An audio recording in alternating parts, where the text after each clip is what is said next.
Bonjour, eh bien écoutez, je suis très heureuse de vous accueillir aujourd'hui, si nombreux, et d'accueillir en votre nom Jean-Claude Guichard, notre conférencier en économie qui a l'habitude d'intervenir vers nous. Aujourd'hui, il va nous présenter un état des lieux et de l'Algérie et les enjeux des présidentielles en Algérie. Sachez que vous pouvez retrouver l'ensemble de ces conférences sur notre compte YouTube. Voilà, merci encore de votre présence et merci à Jean-Claude pour cette présentation. Bien, bonjour à toutes et à tous. Et bien aujourd'hui, on va traiter de l'Algérie, un pays qui nous est proche, traiter de l'Algérie parce que les événements politiques sont d'importance.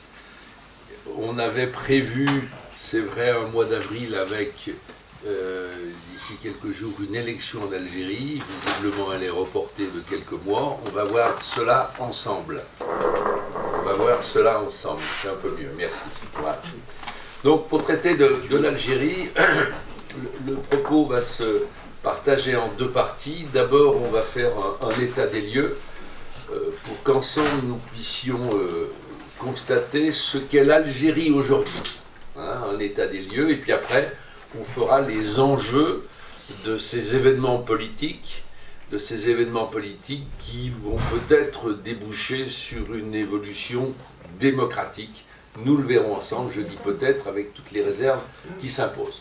Donc d'abord état des lieux, un état des lieux sur la géographie de l'Algérie, son agriculture, je peux revenir sur l'histoire très rapidement, un état des lieux sur la population aujourd'hui de l'Algérie, un état des lieux, merci Muriel, sur les ressources de l'Algérie, un état des lieux sur l'économie générale de l'Algérie aujourd'hui, puisque c'est quand même l'économie qui gouverne la politique. On le voit pour la France, une économie solide, une croissance solide peut permettre des évolutions démocratiques. Et puis aussi l'état des lieux sur qui gouverne l'Algérie aujourd'hui, du moins sur ces derniers jours, qui gouvernait l'Algérie sur ces derniers jours. Voilà pour la première partie. Et la deuxième partie, on l'a vu, les enjeux, puis après on fera les questions-réponses.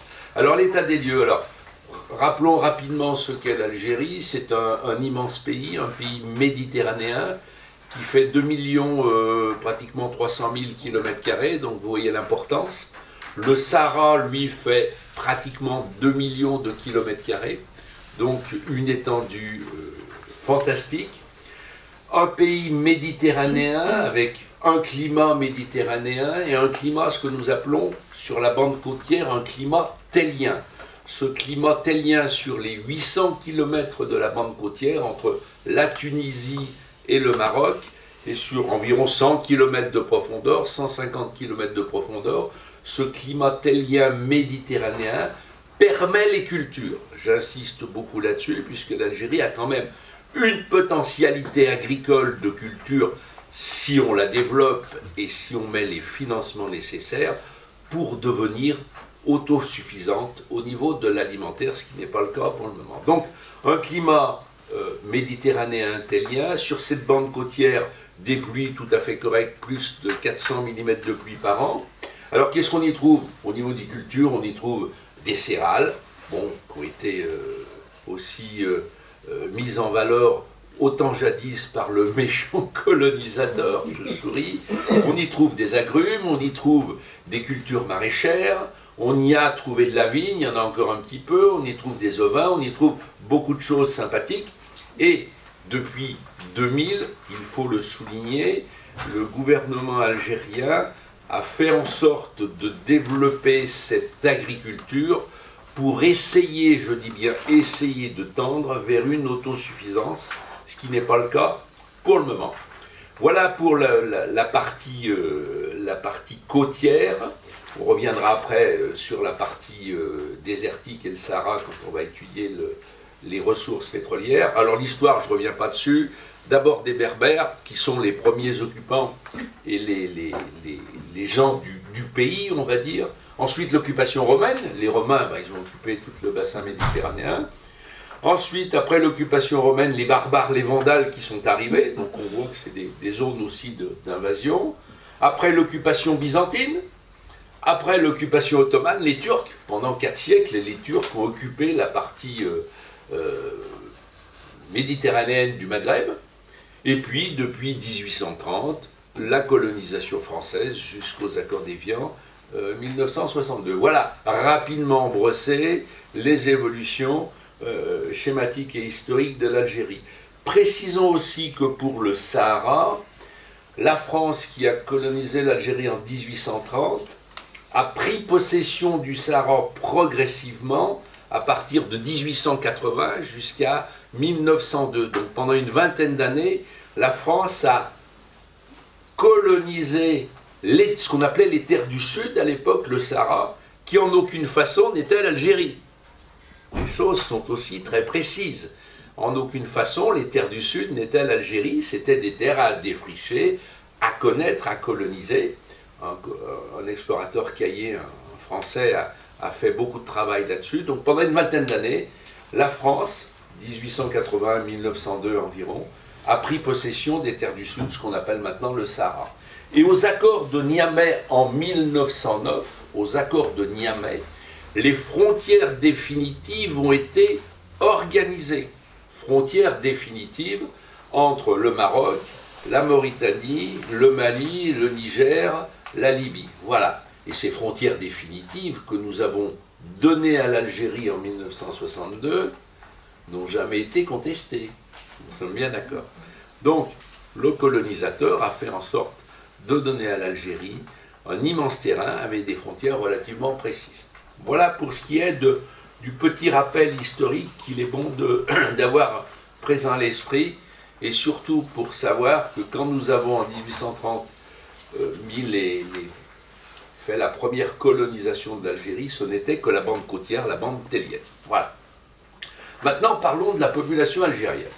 La population algérienne, et c'est ce qui nous préoccupe, un petit peu comme l'évolution de la population africaine, l'Algérie aujourd'hui, c'est 42 millions d'habitants. 42 millions d'habitants, à l'indépendance en 1962, c'était 8 millions d'habitants. Donc vous voyez l'évolution démographique importante. Grande évolution démographique qui touche aussi tout le Maghreb, que ce soit la Tunisie, que ce soit le Maroc, et aussi la bande sahélienne. Cette évolution démographique est en ligne avec l'évolution démographique de l'Afrique, puisque aujourd'hui l'Afrique, on estime qu'elle compte 1,5 milliard d'habitants, et on pense que dans les années 2050, on aura doublé 3 milliards d'habitants. Donc, évolution identique de la démographie en Algérie, 8 millions en 62 aux accords d'Évian et 42 millions maintenant. Alors vous allez me dire, 42 millions d'Algériens, mais on aimerait bien savoir comment se structure cette population algérienne. Eh bien, 30%, on va dire plus de 30%, 60%, je suis modeste, 60% de la population algérienne a moins de 30 ans. Donc une jeunesse qui a soif de développement, qui a soif de travail. Et puis, voyons un petit peu cette population algérienne dans sa diaspora. Et c'est là que nous sommes concernés, la France, puisque nous avons une immigration et une diaspora algérienne relativement importante. Alors, pour parler de ces chiffres, pour parler de la démographie et surtout de la diaspora algérienne, il va falloir essayer de trouver des chiffres statistiques qu'on n'a absolument pas en France, puisque vous le savez, en France, les statistiques ethniques ne sont pas autorisées, sont même interdites. On a une pudeur là-dessus que n'ont pas les anglo-saxons, puisque les anglo-saxons, eux, précisent au chiffre près qui est de telle origine, qui est de telle origine, qui est de telle religion. C'est pratique, au moins il n'y a pas d'ambiguïté. Et on ne va pas fantasmer pour savoir est-ce qu'il y en a beaucoup, est-ce qu'il n'y en a pas beaucoup, est-ce que c'est ceci, est-ce que c'est cela. Donc on va essayer de donner quelques chiffres précis. Et pour donner ces chiffres relativement précis, je me sers de deux arabo-musulmans qui sont de notoriété, Ahmed de Grasse, qui a été le président du Conseil français du culte musulman, CFCM, et Azouz Begag, qui a été ministre. Voilà. Donc l'un et l'autre ont donné des chiffres. Donc je vais vous donner ces deux chiffres, et puis on essaie de trouver un chiffre médian.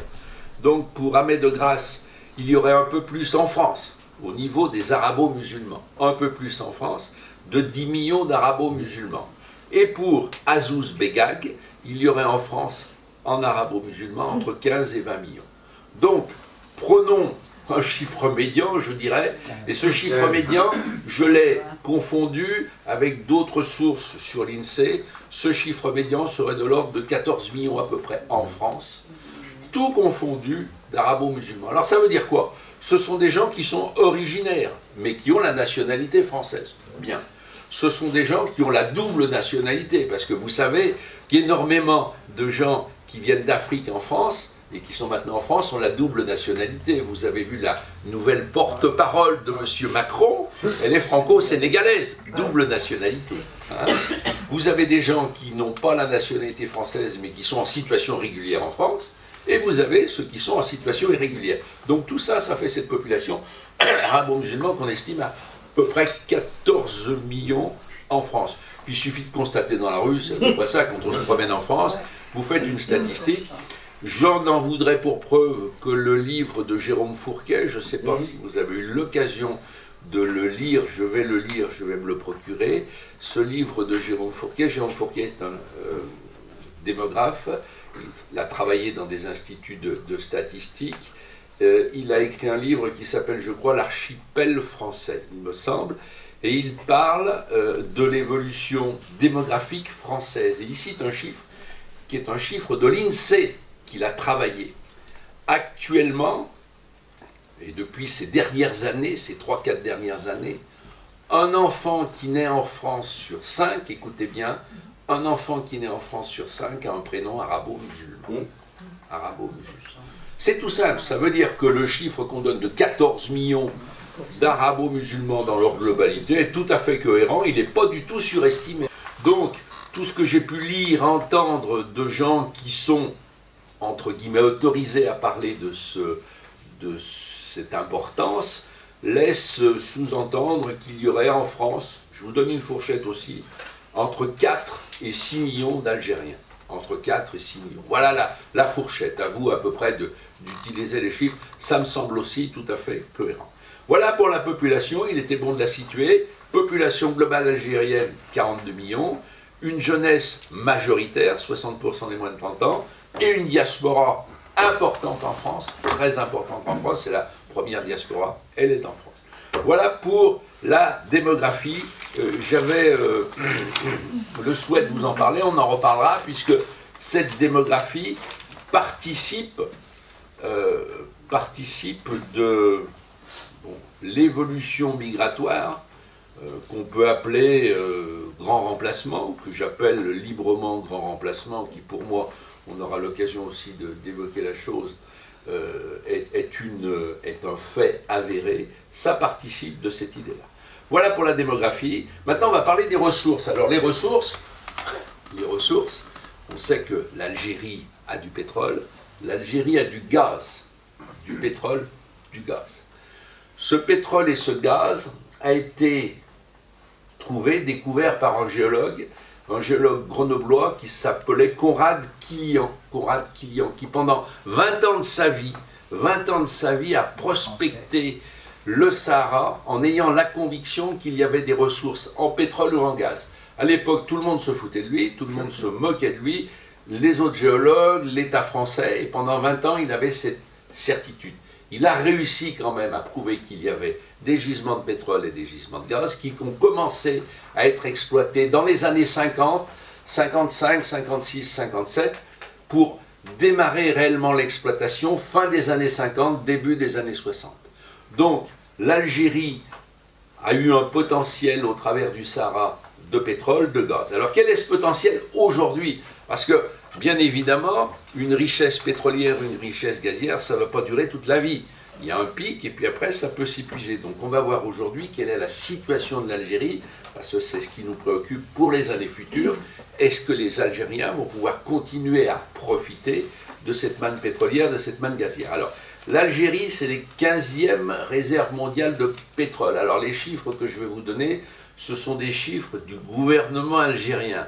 Alors, c'est sujet aussi à caution, parce qu'on ne sait pas trop s'il y a une réalité de ces chiffres, c'est une estimation, on va quand même les utiliser. Donc, 15e réserve de pétrole au monde, 12 milliards de barils de réserve, un baril c'est 159 litres. Donc 12 milliards de barils de pétrole en réserve, c'est la plus grosse partie des exportations de l'Algérie et c'est 60% du PIB. Bien. Tous les jours, l'Algérie produit entre 1,5 et 1,6 million de barils. Alors, ça vous dit peut-être pas grand-chose, moi ça a été mon métier, donc j'en parle avec facilité, mais il faut savoir que sur une journée sur la planète, on produit 95 à 96 millions de barils de pétrole. 95 à 96 millions de barils de pétrole sur une journée. Et l'Algérie en produit 1,5 à peu près. Voilà, donc c'est un petit producteur, on va dire un producteur moyen. L'Arabie Saoudite, c'est 10 millions, vous voyez à peu près l'importance. Les États-Unis, avec le gaz de schiste et le pétrole de schiste, c'est 11 millions, après la Russie, le Canada. Donc l'Algérie est un producteur, on va dire, modeste, moyen. Dans les années 2008, l'Algérie produisait plus de 2 millions, donc on est à 1,5, 1,6. On a commencé le déclin de la production du pétrole, parce qu'on a trouvé des réserves, mais elles vont peut-être s'épuiser. Pour le gaz, c'est à peu près pareil. L'Algérie a des réserves de 4500 milliards de mètres cubes de gaz, c'est les 10e, 12e réserves mondiales. Alors ça, c'est officiel gouvernement algérien. Des spécialistes que j'ai pu lire sur le gaz et les hydrocarbures pensent que ça serait plus proche de 2500 que de 4500 milliards. Donc vous voyez là aussi, on a une vision gazière et pétrolière qui peut dans les 15 ans, 20 ans, 25 ans s'épuiser assez vite. On va voir pourquoi tout ça va s'épuiser. Alors les principaux clients, ce sont l'Italie, l'Espagne, la France, le Brésil, le Pays-Bas, la Turquie, qui sont les clients privilégiés de l'Algérie. C'est un pays exportateur d'hydrocarbures. Alors, tout ça nous dit quoi? Tout ça nous dit qu'avec l'évolution de la démographie algérienne, on est à 42 millions d'habitants. Dans 15 ans, dans 20 ans, on sera peut-être à 60, 65 millions d'habitants. Ces gens-là vont avoir des besoins domestiques de pétrole et de gaz. Donc vont utiliser en priorité les gisements nationaux. Donc il y aura moins de potentialité d'exportation. Donc certains spécialistes laissent entendre qu'à partir des années 2035-2040, c'est bientôt, c'est une vingtaine d'années, l'Algérie ne pourra plus exporter de pétrole, ou très très peu. Alors que c'est à ce jour leur principale ressource financière, l'exportation du pétrole. Voilà pour les ressources. Maintenant, on va parler de l'économie générale. Donc, l'économie générale est en ligne avec cette idée de ressources et cette idée de revenus. Alors, l'économie générale, c'est un peu comme le pétrole. C'est une économie qui est une économie bureaucratique, technocratique, centralisatrice, et je dirais même quelquefois stalinienne. Pourquoi stalinienne? Parce que, ou soviétique, plutôt soviétique, parce que c'est une économie qui a hérité de Boumedienne. Vous savez que Boumedienne a pris le pouvoir en 1965, coup d'État où il a renversé Ben Bella. Donc Boumedienne, prenant le pouvoir, a eu comme principaux conseillers économiques, amis politiques, les soviétiques de l'époque, qui ont participé à l'économie algérienne, à l'industrialisation de l'Algérie de type soviétique. Donc c'est une économie qui est bureaucratique, centralisatrice, et surtout c'est une économie qui est une économie d'importation. Les Algériens produisent du pétrole, du gaz et vendent du pétrole, du gaz et importent la plupart de leurs produits manufacturés et aussi une partie de leurs produits alimentaires. Ils n'ont pas encore l'autonomie alimentaire. C'est simple. Alors, ce n'est pas uniquement l'Algérie. Si vous prenez tous les pays arabo-musulmans les uns après les autres, je vous mets au défi de me citer des marques connues que vous utilisez, vous, fabriquées dans les pays arabo-musulmans. Il n'y en a pas. Il n'y a pas d'électroménager, il n'y a pas de voiture, il n'y a pas de médicaments, il n'y a pas ceci, il n'y a pas cela. Si vous prenez les pays asiatiques, vous allez me trouver des marques, bien évidemment. Donc là, on voit une certaine différence entre les économies arabo-musulmanes. Je ne pense pas le jugement de valeur, je constate. Vous savez, moi j'aime bien l'économie parce que l'économie permet de constater, sans jugement de valeur. Je ne dis pas que c'est une civilisation meilleure que la nôtre ou vice-versa, je m'en fous complètement. C'est un jugement économique, c'est une constatation économique. Les arabo-musulmans, dans leur ensemble, ne produisent rien du tout. Bien. Et donc c'est le cas de l'Algérie. L'Algérie est une économie d'importation, et le drame de l'Algérie aujourd'hui, pour les jeunes générations, c'est qu'en Algérie, il n'y a pas de tradition industrielle. Parce que pour faire des emplois, il faut de l'industrie, il faut une économie solide, il faut des entreprises, il faut créer des choses. Il n'y a pas cette tradition-là, c'est de l'assistanat, et ça va être un des drames potentiels de la jeunesse algérienne et des événements qui vont se produire dans les semaines, les mois et les années à venir. Alors vous allez me dire le chômage. Eh bien, le chômage officiellement, alors officiellement c'est toujours des chiffres manipulés, hein. C'est un peu à la soviétique toujours. Le chômage c'est 10%, mais en réalité c'est pas du tout ça. Chez les moins de 30 ans, le chômage est à 40% chez les moins de 30 ans. 40%, c'est énorme. Voilà. Chez les diplômés, le chômage est à 20%. Donc là aussi, un drame pour la jeunesse algérienne. L'inflation est de 6-7%, la croissance de 2%, et le PIB, produit intérieur brut. Alors là aussi, c'est une comparaison intéressante. Le PIB, c'est tout ce qui est produit dans un pays, produit intérieur brut, entre les produits et les services. C'est-à-dire toute la richesse produite dans un pays. L'exportation aussi, l'exportation de produits pétroliers. Un marqueur essentiel pour comparer des pays entre eux. Le PIB de l'Algérie sur cette année, c'est 200 milliards de dollars. Alors on va le comparer avec quelques PIB d'autres pays africains. Sur les 54 pays africains, je vais vous prendre 2-3 autres PIB, pas plus. Donc le PIB de l'Algérie, c'est 200 milliards de dollars. Le PIB du Nigeria, producteur de pétrole, c'est 600 milliards de dollars. Le PIB de l'Afrique du Sud, 280 milliards de dollars, 270, 280 milliards de dollars, et identique le PIB de l'Égypte de 270, 280 milliards de dollars. Voilà des comparaisons essentielles. Alors vous allez me dire, mais par rapport à la France, alors la France en dollars, son PIB sur cette année, c'est 2600 milliards de dollars. L'Algérie, c'est 200 milliards, la France, c'est 2600 milliards de dollars, l'Algérie, 42 millions d'habitants, la France, 67 millions d'habitants. Alors, comparaison n'est pas raison, vous allez me dire, mais essayons de comparer avec un pays asiatique. Eh bien, comparons avec la Corée du Sud.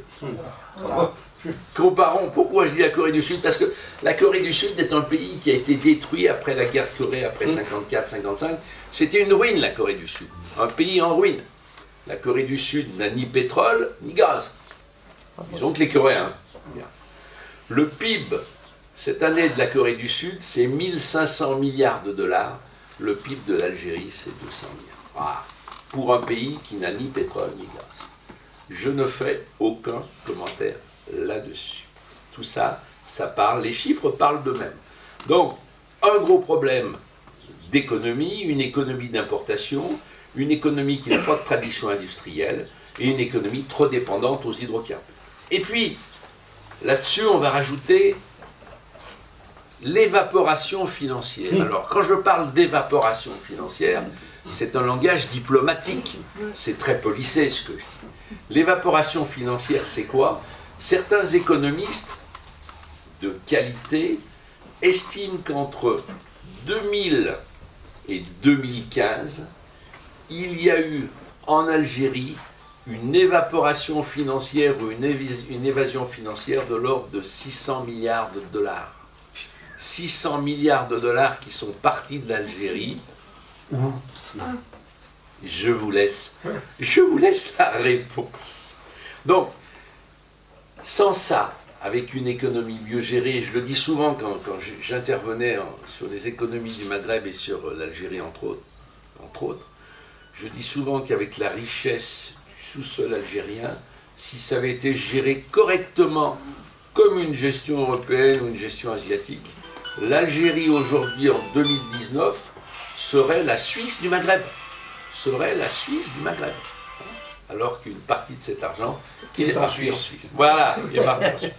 Alors, dernière chose, sur l'économie algérienne, on va dire un petit mot de la Chine. Alors, on va dire la Chine, tiens, pourquoi? Mais si, parlons un petit peu de la Chine, parce que la Chine, c'est un partenaire depuis une vingtaine d'années, un partenaire privilégié de l'Algérie. Aujourd'hui, en Algérie, il y a environ 40 000 travailleurs chinois. 40 000 travailleurs chinois, qui représentent 700 à 800 entreprises chinoises en Algérie aujourd'hui. Ces travailleurs chinois font quoi en Algérie? Ils font des routes, ils font des autoroutes, ils font des immeubles, ils font des hôpitaux, ils font de la structure, ils construisent même, ils ont même construit la grande mosquée d'Alger. Magnifique! Il a fallu trouver des Chinois pour bâtir la plus grande mosquée d'Afrique du Nord. Voilà. Alors, quand vous regardez l'Algérie d'aujourd'hui, c'est-à-dire quand vous regardez les photos, les diapos, les vidéos sur l'Algérie d'aujourd'hui, on constate malgré tout qu'il y a des infrastructures. Il y a des infrastructures, des routes, des autoroutes, il y a des immeubles modernes, il y a des choses. Tout ça depuis 20-25 ans construit par les Chinois. Alors, étrange qu'on fasse venir des Asiatiques pour construire des infrastructures. Mais, comme je vous l'ai dit, c'est une économie d'importation, donc c'est plus facile, et on va le voir tout de suite maintenant, pour la technostructure qui gouverne l'Algérie depuis 20 ans, 30 ans, 35 ans, de négocier des contrats avec des entreprises étrangères, parce qu'en négociant ces contrats avec des entreprises étrangères, il y a ce qu'on appelle des commissions. J'emploie un terme correct, commission. Nous sommes bien d'accord. Il y a des commissions, pour ceux qui ont travaillé avec l'État algérien, il y a des commissions, donc c'est plus facile d'obtenir un certain nombre de commissions en négociant avec des entreprises étrangères. Donc, il est à noter l'importance économique de la Chine. Alors un chiffre, la Chine exporte, bon an mal an, vers l'Algérie entre 7 et 8 milliards de dollars. La France exporte 4 milliards de dollars, donc vous voyez la différence. La Chine a environ 700-800 entreprises présentes, la France 500 entreprises présentes en Algérie aujourd'hui. Donc l'Algérie est dépendante de la Chine, est toujours dépendante de la Chine pour un certain nombre de parties économiques de son activité. Voilà la chose relativement étrange qu'on peut noter sur l'état économique de l'Algérie aujourd'hui. Alors qui gouverne? Pour terminer sur l'état des lieux, qui gouverne l'Algérie jusqu'à un passé récent, jusqu'à encore une semaine, 15 jours? Qui gouvernait l'Algérie? Ah ben alors, qui gouvernait l'Algérie? C'est simple. Il y a 3 groupes. C'est une oligarchie globale. Nous sommes bien d'accord. Une oligarchie globale qui gouverne l'Algérie depuis des dizaines et des dizaines d'années. Cette oligarchie globale, il y a les grands marionnettistes qui sont tout en haut, que sont les militaires. Parce que sans les militaires, rien ne se passerait. Donc c'est d'abord les militaires qui contrôlent et organisent le système politique algérien depuis des dizaines et des dizaines d'années, avec à leur tête en ce moment le général Salah, qui est chef d'état-major et ministre de la Défense des armées. Bien. Et puis, ces militaires ont organisé le pouvoir depuis 20 ans avec Bouteflika. Bouteflika Abdelaziz, qui depuis déjà plusieurs années est incapable de diriger. Donc, c'est le clan Bouteflika qui structure aussi l'Algérie, et quand on parle du clan Bouteflika, c'est surtout ses 2 frères. Ok? Et puis en dessous, à côté, du moins toujours pareil, dans l'idée que je te tiens, tu me tiens par la barbichette et on profite ensemble du système financier de rente pétrolière d'Algérie, vous avez les hommes d'affaires algériens dans leur acceptation globale, les affairistes, qui trouvent aussi leur compte à participer à cette oligarchie de pouvoir dictatoriale. Donc, en tête les militaires, et qui ont autorisé les clans Bouteflika pendant 20 ans à diriger l'Algérie, avec les hommes d'affaires, les affairistes. Tout le monde y trouvait son compte et tout le monde avait bénéfice à tout ça. Alors les militaires, vous allez me dire, mais de temps en temps, remettent un tout petit peu d'ordre. Ce qui s'est passé l'année passée en 2018, c'est significatif. Le général chef d'état-major Salah a trouvé l'année passée que certains de ses généraux, ils étaient un peu excessifs dans les commissions, les rétrocommissions, l'organisation du système. Donc il a pris une règle et puis il leur a tapé dessus un petit peu. Donc il en a limogé une dizaine. Il fallait remettre un peu d'ordre, on va dire un peu de moralité. C'est bien, bien le général Salah. Alors, c'était des généraux qui étaient dans les commissions occultes, dans les financements, dans ceci, puis certains même dans le trafic de cocaïne. Bon, allons donc, on y va. Je me souviens que ça a été l'année passée, l'information avait été donnée qu'ils avaient trouvé trafic de cocaïne qui portait sur 600, 700 kilos de cocaïne qui venait d'Amérique du Sud. Voilà. Donc, le général Salah, rendons grâce à ce grand général qui est toujours aux manettes en ce moment, on va voir quel jeu il joue, a mis un petit coup de règle pour montrer au peuple que remettons un peu de moralité dans cette gouvernance. Voilà. Donc, ça, c'est la chose aujourd'hui. Donc, une politique faite par le clan Bouteflika jusqu'à encore quelques jours, puisque depuis une semaine, Bouteflika a été, Abdelaziz Bouteflika, poussé vers la sortie. D'abord, on lui a demandé de ne pas se représenter, et puis après, les généraux, le général Salah, pour essayer de calmer la rue algérienne, a dit on va demander à M. Abdelaziz Bouteflika de donner sa démission. Il a donc donné sa démission. Alors, en donnant sa démission, il a fait tomber un petit peu le château de cartes. Vous savez, c'est les dominos, la théorie des dominos, ça commence à s'écrouler. Qu'est-ce qui s'est passé? On a mis un index, ces deux frères. On les a même peut-être mis en résidence surveillée, les frères Bouteflika. Et puis, qu'est-ce qu'on a fait d'autre? On a mis à l'index, pas forcément en résidence surveillée, mais à l'index quand même, le chef des patrons algériens qui a été surpris à la frontière tunisienne en train d'essayer de partir. C'était quand même le patron des patrons, comme en France, le patron du patronat. Il a été surpris il y a quelques jours, une semaine, à la frontière tunisienne, arrêté par les militaires, qui veulent montrer qu'ils sont là pour remettre de l'ordre et remettre la morale, arrêté par les militaires et mis en résidence surveillée lui aussi, alors que depuis 20 ans, ils participaient tous au même système. Qu'ont fait les militaires depuis une semaine? Ils ont interdit tous les vols privés des avions d'affaires. Parce que beaucoup d'hommes d'affaires, beaucoup d'autres militaires généraux avaient des avions privés. Ils sont cloués au sol, les avions privés. Ils n'ont plus le droit de décoller, on ne peut plus partir à l'étranger, c'est quand même ennuyeux. Donc voilà ce qu'ont fait les militaires depuis une semaine pour donner des gages à la population. Donner des gages à la population, ça veut dire, vous voyez, nous les militaires, on est des légalistes. On n'est pas pour le coup d'État. Effectivement, on a participé tranquillement à, on va dire, au pillage de l'Algérie depuis 20 ans, 30 ans, mais maintenant on est prêt à remettre de l'ordre et on vous comprend, vous le peuple qui manifestez. Donc, voilà, la chose est sympathique à dire. Alors, on ne va pas revenir sur la vie de Bouteflika, mais deux, trois petites choses sur Abdelaziz Bouteflika, qui est au pouvoir depuis 20 ans. Parce qu'il faut quand même voir comment fonctionne le pouvoir algérien. Je vous l'ai dit, c'est l'armée qui décide, et c'est l'armée qui va décider des clans, des affairistes. Bouteflika est au pouvoir depuis 1999, donc il a démissionné. Il a été rappelé par les généraux algériens en 1999, à la fin de la guerre civile. Vous savez qu'il y a eu une guerre civile effrayante qui a eu en Algérie dans les années 90. 200 000 à peu près morts algériens pendant cette guerre civile. Cette guerre civile a pris effet quand le FIS, le Front islamique du salut, a gagné les élections démocratiques. Il faut quand même remettre les choses aussi en perspective. Il y a eu des élections démocratiques qui ont été gagnées par les islamistes. On va en parler des islamistes. Gagnées par les islamistes. Quand les généraux ont vu ça, coup d'État, ils ont viré les islamistes. Et puis, il y a eu une guerre civile qui a fait des centaines de milliers de morts.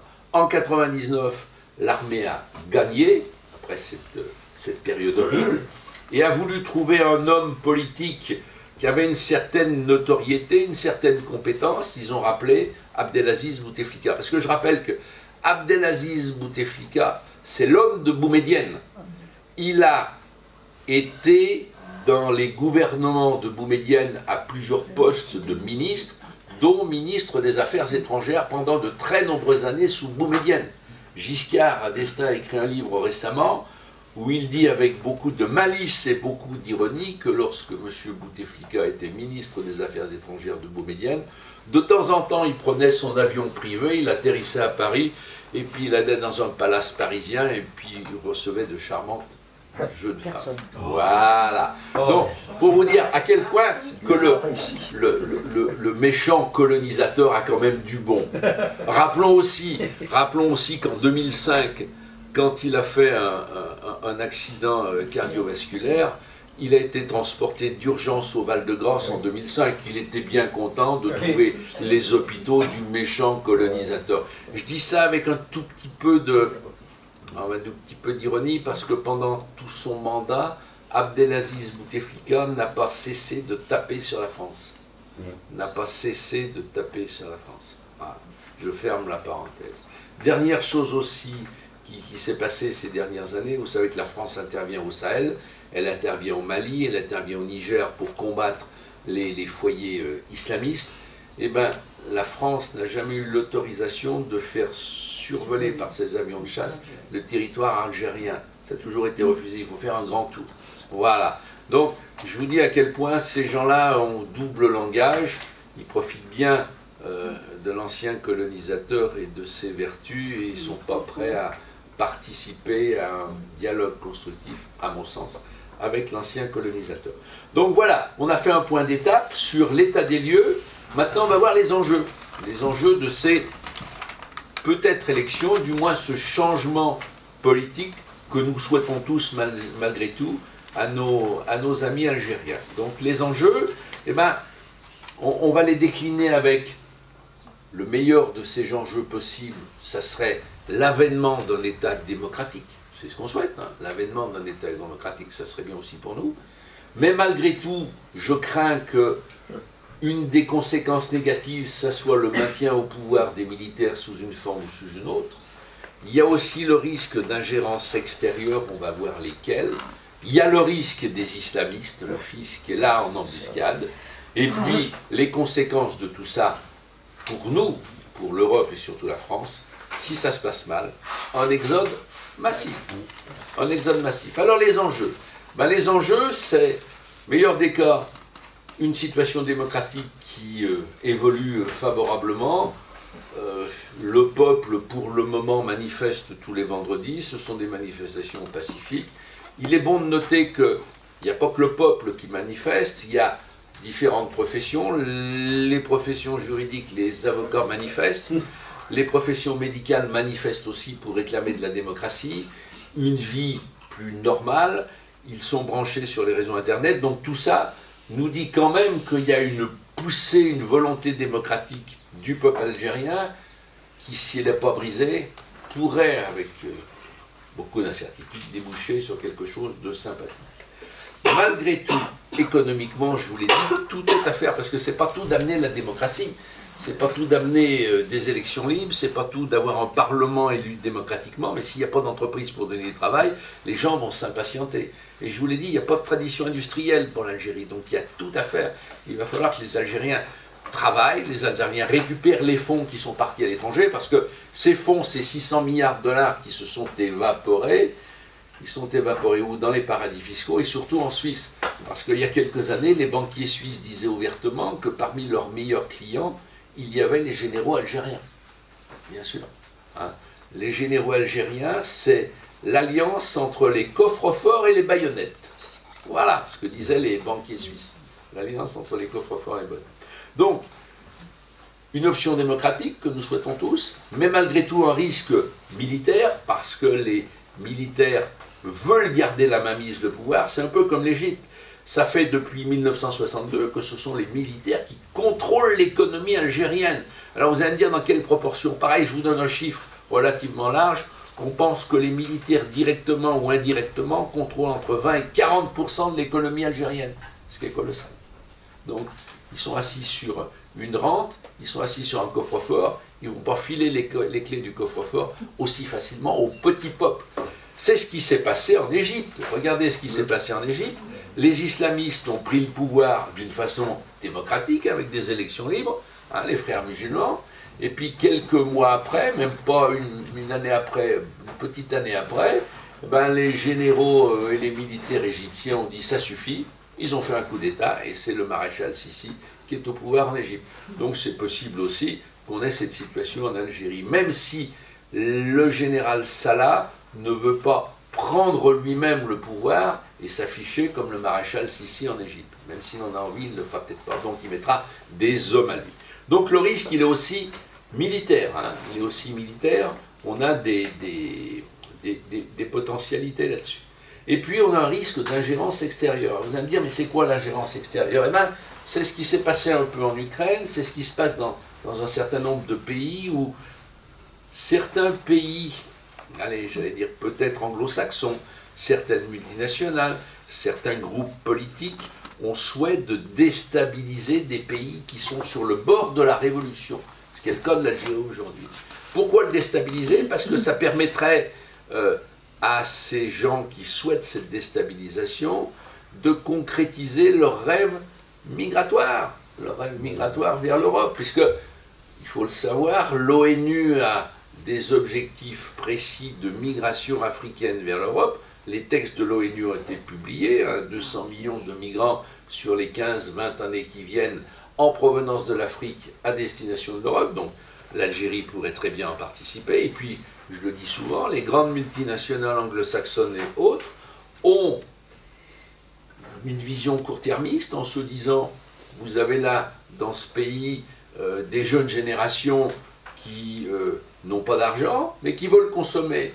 Et puis en face de la Méditerranée, de ce lac magnifique qu'est la Méditerranée, vous avez des pays très très riches qui vieillissent, qui ont de l'argent, mais qui ne consomment plus. Eh bien, on va les faire venir. Ça nous fera des consommateurs supplémentaires et tout ça est très bon pour les multinationales anglo-saxonnes. Donc, il y a des intérêts communs qui se liguent et on peut parler d'ingérence extérieure et un risque d'ingérence extérieure pour déstabiliser fortement l'Algérie et qu'il y ait un flux migratoire important qui se produise. Et puis, avec tout ça, vous avez les islamistes. Alors les islamistes, ils sont en embuscade. Ils sont en embuscade, ils se font discrets jusqu'à présent, puisque à partir de 99-2000, Abdelaziz Bouteflika a mis en place une politique de concorde nationale, de réconciliation nationale, où, je mets aussi des guillemets, il a pardonné aux islamistes.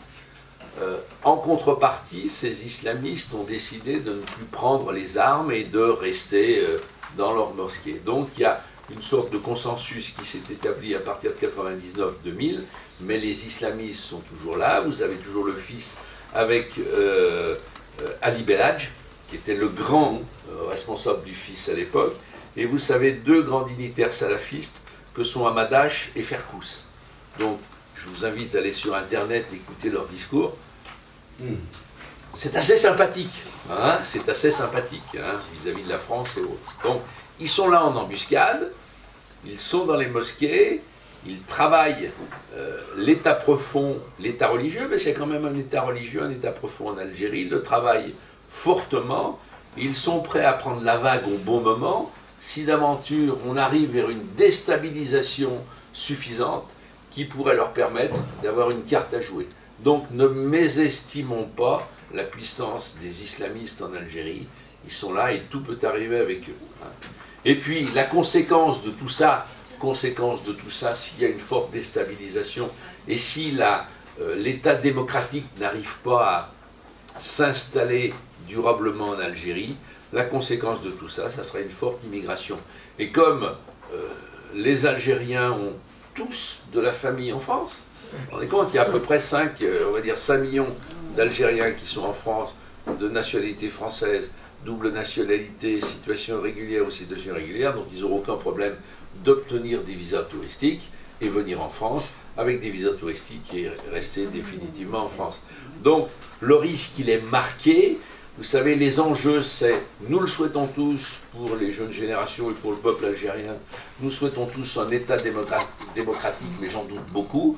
Le risque, c'est la continuité de la mainmise des militaires sur l'Algérie, avec des hommes de paille qui vont mettre à la place du pouvoir Bouteflika, des ingérences extérieures qui pourraient continuer à déstabiliser l'Algérie, les islamistes qui sont là pour récupérer la mise s'il y a une mise à récupérer, et puis si tout se passe mal, on l'a vu, une exode importante qui participera, cet exode-là, au grand remplacement, puisque ce n'est absolument pas une vision de l'esprit, c'est une constatation, c'est des faits, il suffit de se promener dans les grandes villes européennes et les grandes villes de France pour constater le grand remplacement. Donc, situation algérienne très instable, où tout peut arriver. C'est qu'il y a une évasion financière énorme, un pillage financier par une technostructure, par une oligarchie qui a qui a vampirisé l'Algérie depuis 20 ans, depuis 30 ans, et cet argent-là va manquer cruellement à l'industrialisation possible de l'Algérie, parce qu'il y a plein de choses à faire. Je ne vous ai pas parlé du tourisme. Il y a des potentialités touristiques en Algérie sur la bande thélienne. Un exemple, dans les années 60, le Club Med s'est installé à Tipaza. Pour ceux qui connaissent l'Algérie, à Tipaza. Le Club Med s'est installé à Tipaza et resté 2 ans, 3 ans, il a fermé parce qu'il ne trouvait pas suffisamment de gens pour faire tourner correctement le Club Med. Mais il y a des potentialités. Il y a 800 km de côte, il y a des sites romains qui sont superbes en Algérie, donc on peut développer le tourisme en Algérie, comme l'a fait la Tunisie, comme le fait le Maroc. Il y a des sources aussi de revenus financiers, de croissance financière, mais il faudra aussi que l'Algérie s'ouvre démocratiquement, qu'il n'y ait pas cette chape de plomb des militaires, ce système oligarchique et dictatorial qui règne depuis 20 ans, 30 ans. Donc, une potentialité énorme, mais des risques aussi très importants, donc encore grand point d'interrogation. On va voir comment évolue la situation. Pour tout vous dire, je suis relativement pessimiste parce que je ne vois pas comment ceux qui ont le pouvoir depuis 62, les militaires essentiellement, et qui vivent sur un coffre-fort et qui pillent tranquillement l'Algérie, seraient prêts du jour au lendemain à donner les clés à cette jeunesse algérienne qui veut de la démocratie. Donc, des points d'interrogation. Donc il faudra aussi que la France prenne des dispositions d'anticipation pour anticiper peut-être une évolution un peu plus dramatique au niveau de la politique algérienne. Donc voilà ce que je voulais vous dire aujourd'hui pour l'Algérie. Et puis si vous voulez, on peut dialoguer ensemble et puis évoquer le sujet. Oui, j'avais une petite question.